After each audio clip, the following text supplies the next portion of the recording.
Shadows of the Labyrinth. Daniel Cross had lost track of time in the labyrinth.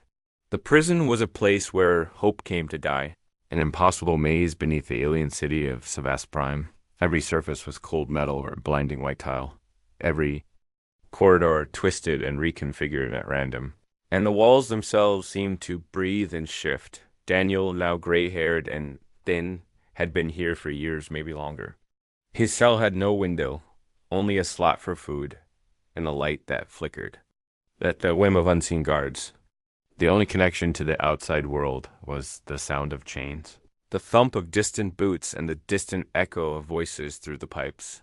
He survived by remembering the taste of sunlight on his face, the laughter of his daughter, the way his hands had once shaped metal into miracles. That life was gone, replaced by the endless routine of survival. Most prisoners in the labyrinth faded into shadows. But Daniel stubbornly clung to his mind-counting, observing, mapping every creak and vibration. One day, the routine shattered, sirens blared. His cell door slammed open, and two regime guards dragged him through blinding corridors. They were tall, armored, their faces hidden behind shimmering blue visors. Daniel's legs trembled, but he forced himself to stand tall, looking for any sign, any pattern. He was thrown into a new cell, this one larger and lined with vents. A voice drifted in raspy, a little mocking. "Welcome to hell, newcomer. Name's Mara. What's yours?" He hesitated. Daniel Cross. Mara chuckled. "An Earth name. Good. They can't scrub that out of you." Sparks in the dark, the days blurred together. Daniel soon realized Mara wasn't alone. Other voices came through the vents. There was Ashwin, who claimed to have once been a hydroponics engineer. Teacher Lin, who told stories in the dark. And Kes, a medic who knew 1,000 ways to treat a wound with nothing but string and hope. They passed messages and jokes, shared memories, and consoled each other through sleepless nights. Daniel began to collect scraps. A loose bolt, a bent spoon, wire from the mattress, a sliver of broken glass.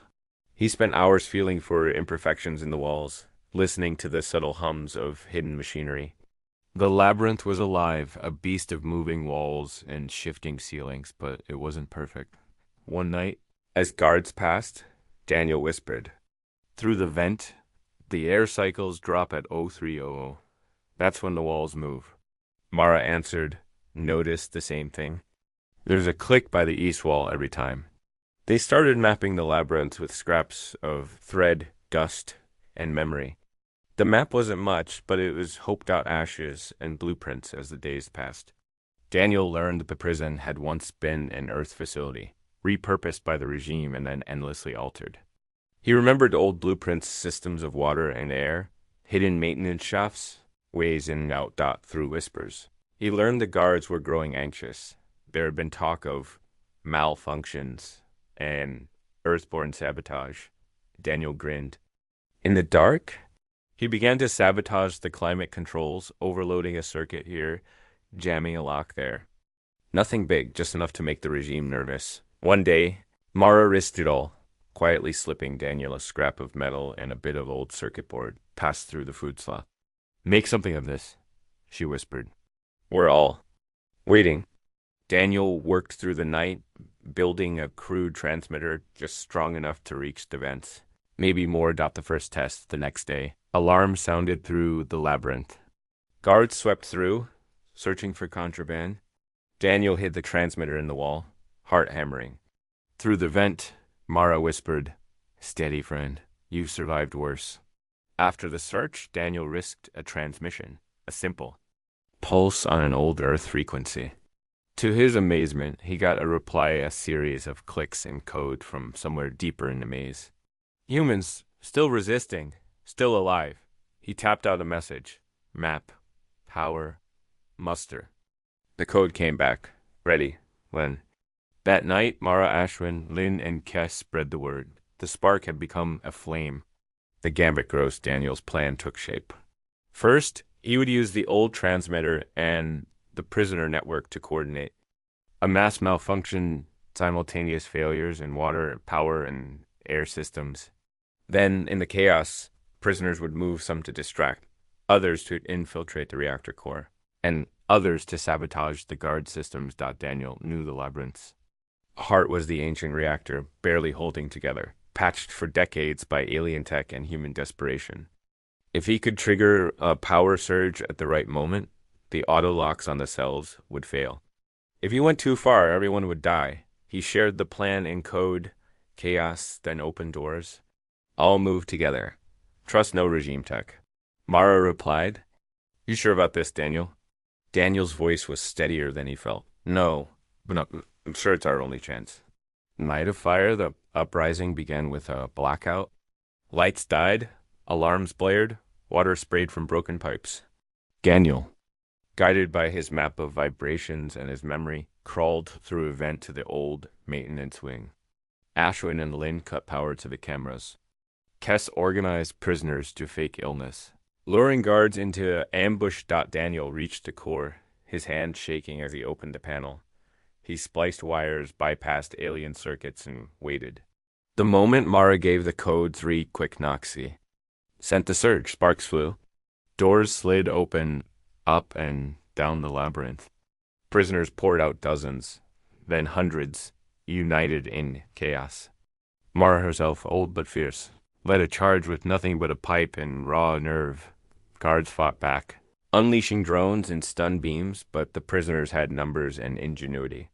They reprogrammed drones with kitchen magnets, jammed sensors, with water, and blocked doors with beds. The halls became a battlefield.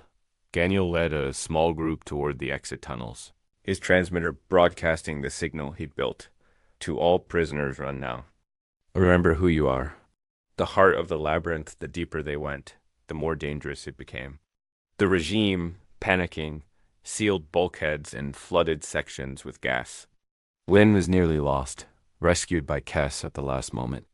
Ashwin took a wound to the shoulder, but pressed on, teeth GTED. At the last security checkpoint, Daniel hesitated. The gate required a retinal scan alien only, but Daniel remembered something from the system's fallback used Earth tech. Cracked the panel, rewired it, and pressed his trembling palm to the old human biometric reader. The doors slid open. They emerged into the blinding lights of the surface city for the first time in years. The signal of defiance as they stumbled onto the streets. Daniel found an old emergency console. He plugged in his transmitter and broadcast, not just to the city, but to every frequency he remembered from Earth. "This is Daniel Cross. The labyrinth is broken. We are not broken.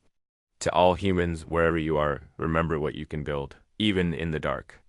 The message echoed through the alien city, picked up by work camps, hidden radios, and even by humans on other worlds. The regime tried to jam the signal, but humans everywhere heard it. Uprising and Sacrifice. The effect was instant in the city. Above, humans sabotaged power grids, jammed doors, and rose up in waves. The regime panicked, some fleeing, others fighting with desperate violence. Mara was wounded, but refused to stop. "We get them out, or we die trying," she snapped, helping Daniel and the others lead groups into the underground and out into the wilds. Not all made it. Kess and Lynn were captured, buying time for the others. Daniel never forgot their faces. By dawn, smoke rose over Sevastprime. The labyrinth was burning. New Dawn Daniel stood atop a ruined wall, looking out at the chaos. Humans, young and old, bloodied but alive, stood beside him, cheering, crying, hugging strangers. Mara limped up, her eyes bright with exhausted pride. "Told you, riddles. The answer is always us." Daniel smiled, remembering his daughter, and the world that had seemed lost forever. Now, hope was reborn. Across the galaxy, Daniel's message was picked up by hidden rebels, exiled scientists, even alien allies who'd suffered under the regime. The legend of the labyrinth's fall became the spark for uprisings far beyond Earth. Legacy in time, Daniel's name faded intentionally.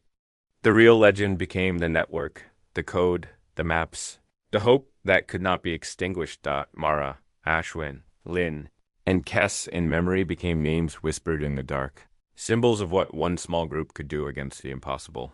And every prison, work camp, and city, the words remained, "We are not broken. We are humanity. We build hope even in the dark." The end.